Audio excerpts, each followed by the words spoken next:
Okay, so this is the lesson for nodal analysis for AC circuit. Okay, so this is the concept, the theory behind the nodal analysis. Okay, so just for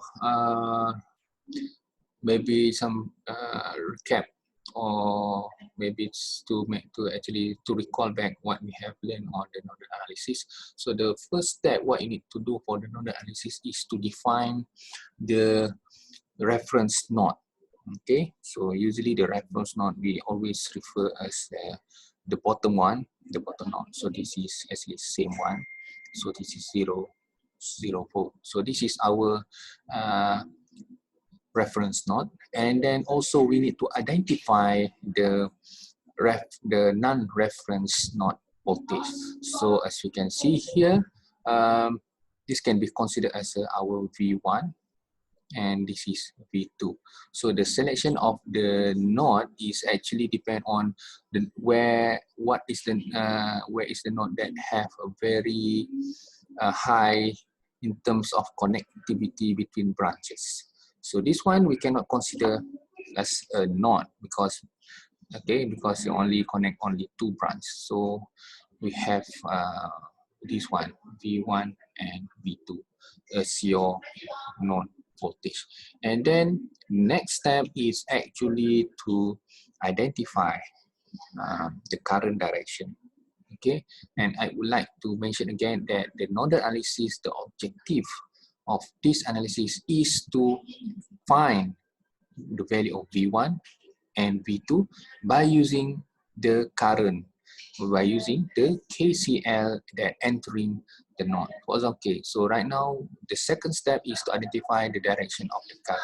So the assumption is made, so it depends on you. So for me, I'm define this is as my I1, and the current I2 is going out from the node V1, and another one is I3, and the same current I3 will entering to V2, and I4 is going out, and maybe I5 here is going into the node. So that is my assumption.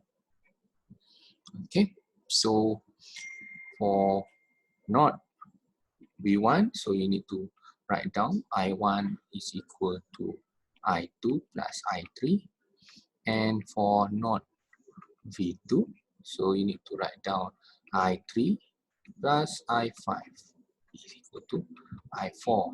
So right now, what is I1 in terms of voltage and the impedance? So I would like to recall that I1 is actually flowing from this node to V1, and okay, so this one maybe not V1, this is maybe VA, and this is maybe VB. Okay, so this voltage is actually flowing from this node to this node. So I1 you can calculate is equal to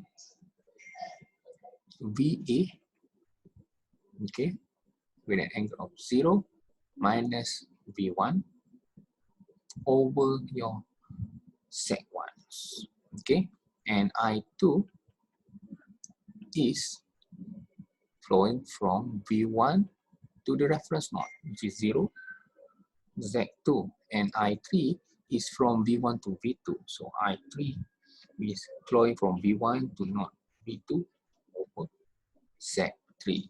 So you can write down I1, I2, and I3 in terms of voltage and also the impedance as a VA minus V1 over Z1, so it's equal to V1 over Z2 plus V1 minus V2 over Z3. Okay, and then for node V2, okay, so I3 is flowing from V1 to V3 over Z3 plus I5 is flowing from VB minus V2 over Z5, and this is equal to I4, which is V2 minus 0 over Z4. So we have two equations. Okay, two equations and two variables, which is V1 and V2. So that is actually the concept of the nodal analysis. Okay, another example of circuit. of when using nodal analysis to solve.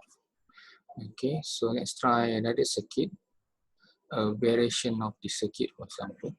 What happens if I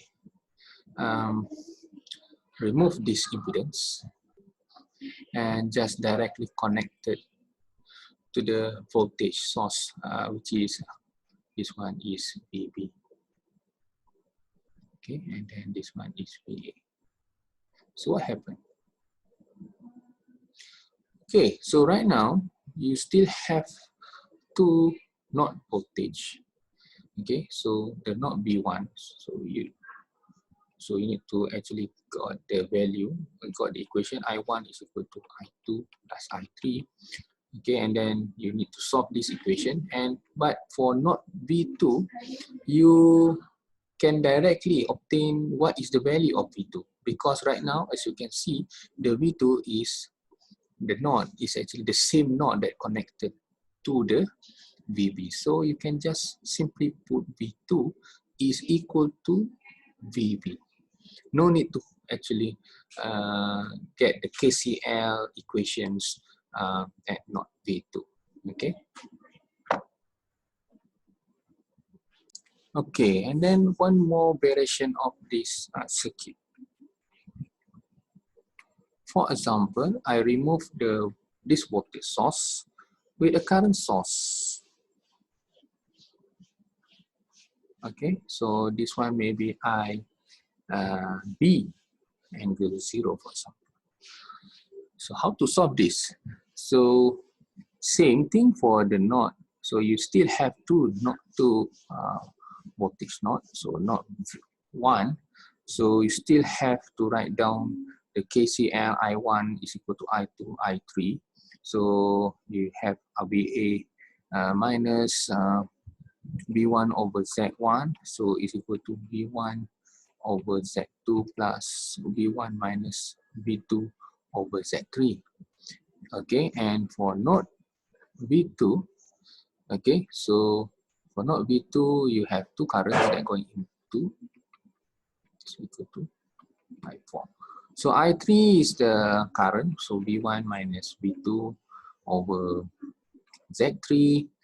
But the current I5 here is actually a current source. It's the same. So I5 is IB, is a value of the current source. So just put IB here, the value of the current source, and I4 is V2 minus 0 over Z4.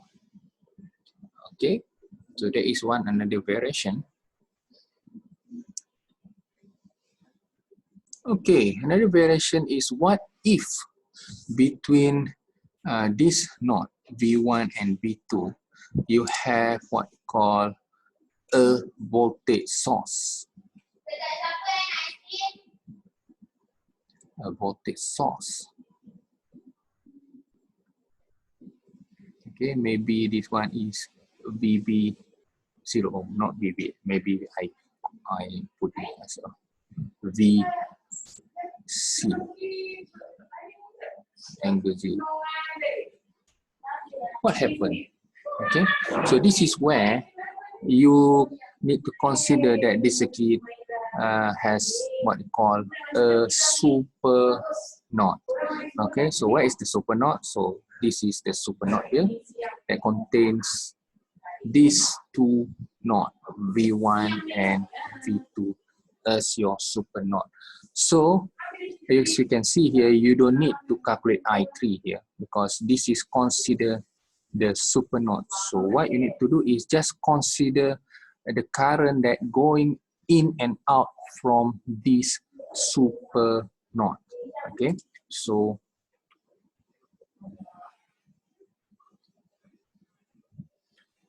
okay, let's say the current that going into the super node is only, you have I1 and we have also I5. And the current that go out from the super node is I2 and I4. Okay, so I1 in terms of the voltage source is VA minus V1. Still, you need to consider the voltage V1 over Z1, and I5 is a current source, so you need to put the value of the current source, and I2 is V1 over Z2 plus the I4, which is V2 over Z4. Okay, so right now the variable is V1 and V2. So you have only one equation but two variables. So another equations to support this, to solve this, is you can get from this super node. Okay, from this super node, the equation that can be used or that can be derived is actually this voltage. So V1. Okay, and you need to see the polarity of the voltage source here is positive at V1. So in that you need to write down the equation. V1 minus V2 is equal to Vc. So right now, as you can see, we have two variables, V1 and V2, and the second equation. So you have two equations and two variables. Then you can use calculator, or you can calculate manually by using simultaneous equation to calculate the variable V1 and V2.